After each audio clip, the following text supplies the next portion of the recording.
Artificial Frontier Podcast. All right, so you've really gone down the rabbit hole with these mosquitoes. Articles, TikToks, scientific papers. You even sent us a meme about those ankle biters. So let's dive right into this deep dive. What's got you so fascinated by mosquitoes? I think what's really captivating, and let's be honest, a little frightening, is how something so small can be so deadly. Yeah, I mean, they're tiny. Yeah. I've always hated getting bitten, but I never really thought of them as dangerous. Well, you're right to be concerned. We're talking about the deadliest animal on Earth. Wait, seriously, deadlier than like sharks, snakes? Yep.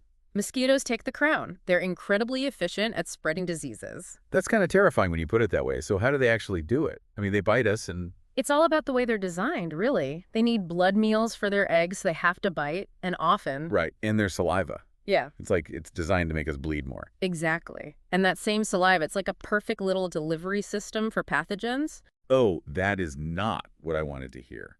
So it's their saliva that actually carries the diseases. It is. Add in the fact that they thrive in warm climates, where healthcare access isn't always the best. Right, I can see how that would be a recipe for disaster. You mentioned evolutionary adaptation before. What does that mean in terms of mosquitoes? Well, over millions of years, they've gotten really, really good at getting around our immune systems. Oh, like they've evolved to be better at infecting us. You could say that.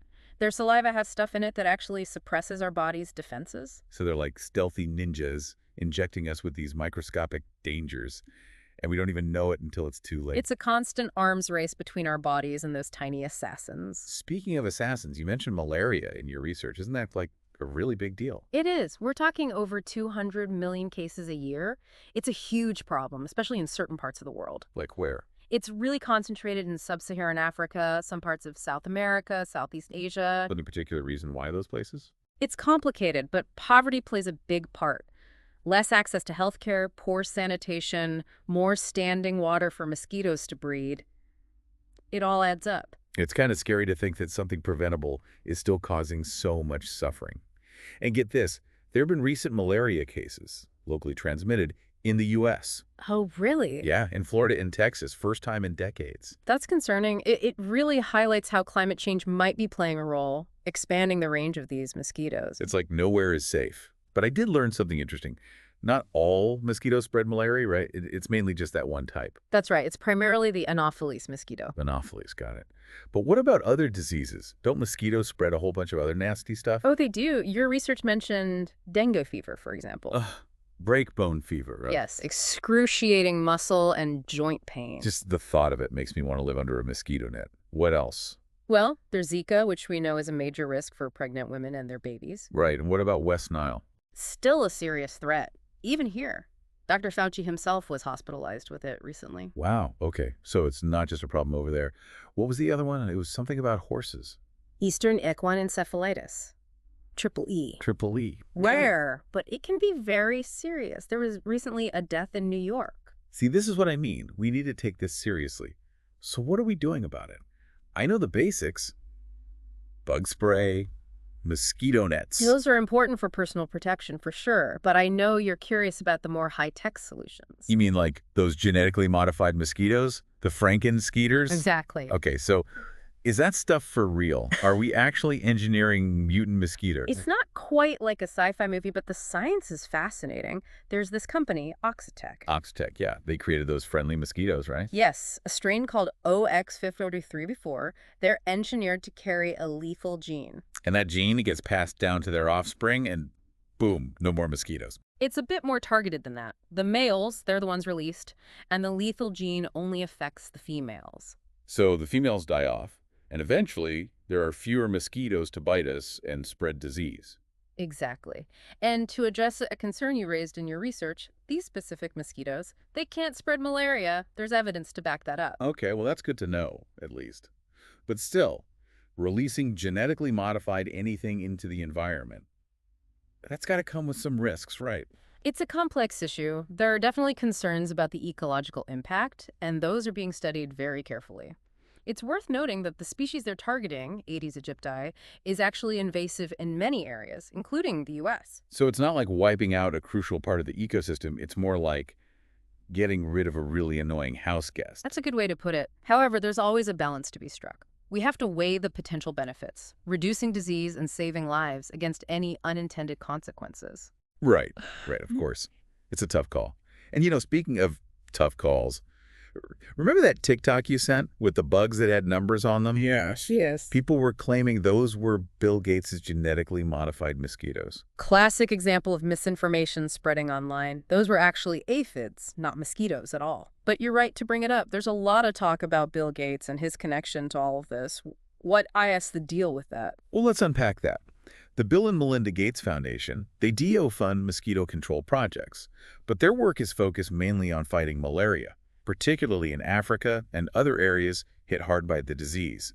They're not involved in those Oxitec trials in the U.S. So, two different things going on, both involving mosquitoes, but with different goals, different places. Exactly.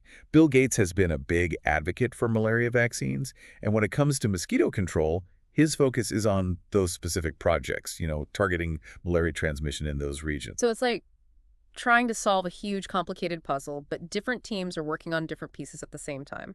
That's a great way to put it.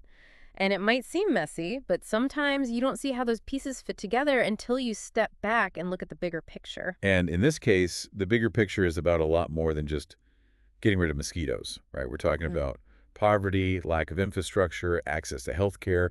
All of those factors play a role. Absolutely. It's about understanding that these issues are all connected and that there's no single solution to mosquito control. It's multifaceted. So it's like, if you can improve living conditions, reduce poverty, that can have a ripple effect and improve public health too. Exactly. It's about breaking the cycle. Okay, so we've covered the serious stuff, but some of the research you sent was a little, lighter. Can we talk about those for a minute? A little mosquito humor? Sure, why not? It's good to find some lightness in all of this. Okay, this one really made me laugh. Scientists are looking at mosquitoes as inspiration for, wait for it, designing better needles. Oh, right.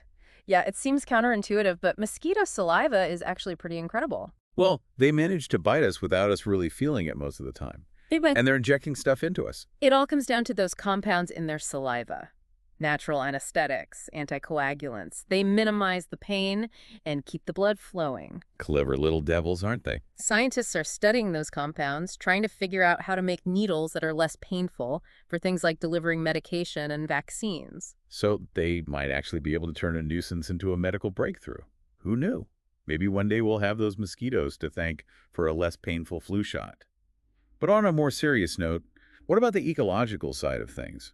We talked about those genetically modified mosquitoes and how they target invasive species. But are there any concerns about unintended consequences for the environment? Of course, that's always a concern. Ecosystems are complicated, right?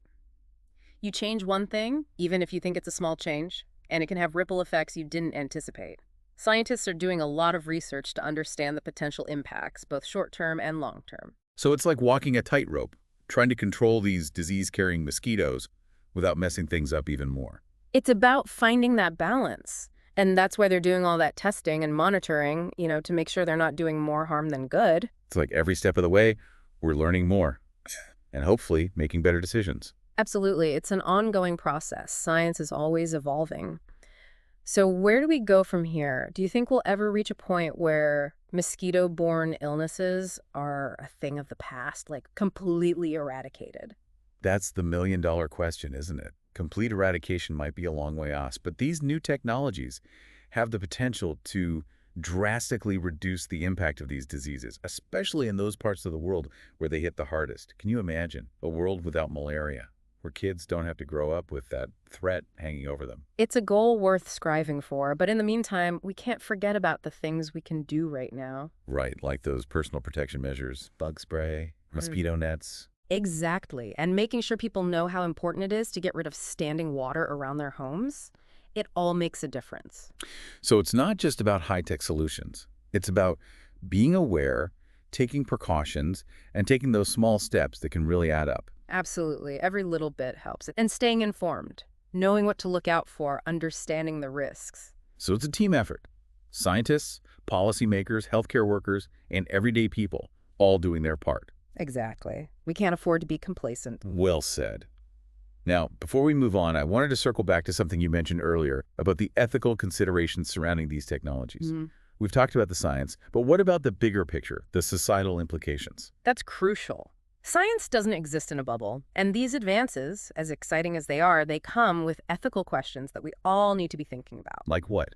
What are some of the ethical concerns around using these genetically modified mosquitoes? Well, for one, there's the issue of consent. Who gets to decide where and when these mosquitoes are released? And what about those potential ecological consequences?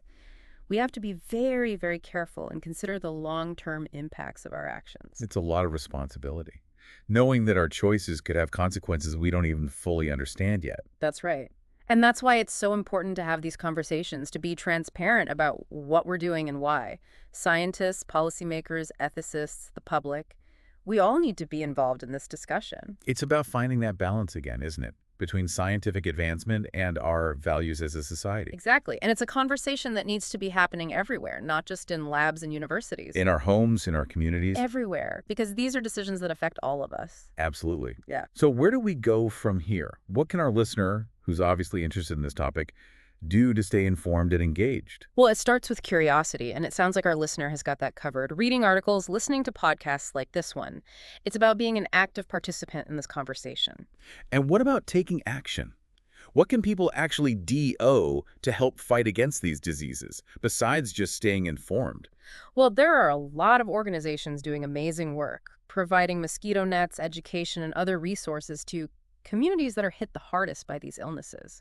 Supporting those organizations, even on a local level, can make a big difference. So donating to those organizations, volunteering. Exactly. And advocating for more research funding, more public health initiatives, those things have a huge impact. Right, because we need better treatments, better prevention methods. We need to be tackling this from all angles.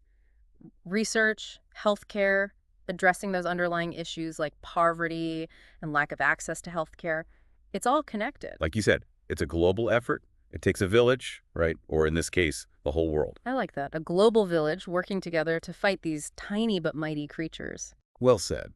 This has been a fascinating deep dive. I feel like I've learned so much. Me too. It's amazing how something as small as a mosquito can spark such a complex conversation, isn't it? It really is. So before we wrap up, what's the one big takeaway you want our listeners to remember about all of this? I think the most important thing is to remember that we're not helpless. We have the knowledge, the tools, and the ability to make a difference in this fight. It's about taking that knowledge and turning it into action. Exactly. Whether it's protecting yourself and your family, supporting research, or speaking out about the need for change, every little bit counts. So the next time our listeners hear that annoying buzz, they can think about everything we've talked about today. And hopefully feel empowered to do something about it. It's been a pleasure talking to you today. Thanks for joining us and sharing your expertise. The pleasure was all mine. And to our listeners, thanks for joining us for this deep dive into the world of mosquitoes. We hope you learned something new today. Stay curious. And don't forget the bug spray. Artificial Frontier Podcast. Artificial Frontier Podcast.